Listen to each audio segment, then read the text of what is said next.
ആയുഷ്കാമിയം.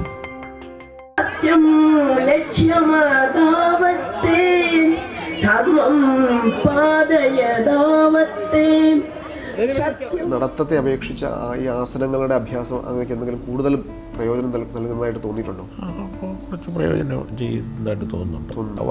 വായു ഇതിൻ്റെ ശ്വസന എല്ലാം അതിന് സഹായകമാകും.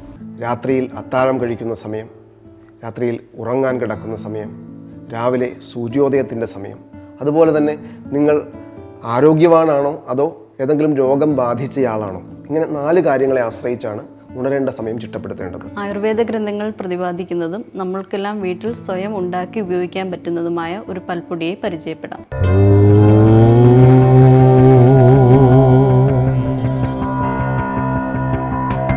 ശ്രീകൃഷ്ണ ചികിത്സാ കേന്ദ്രം ആയുഷ്കാമിയം.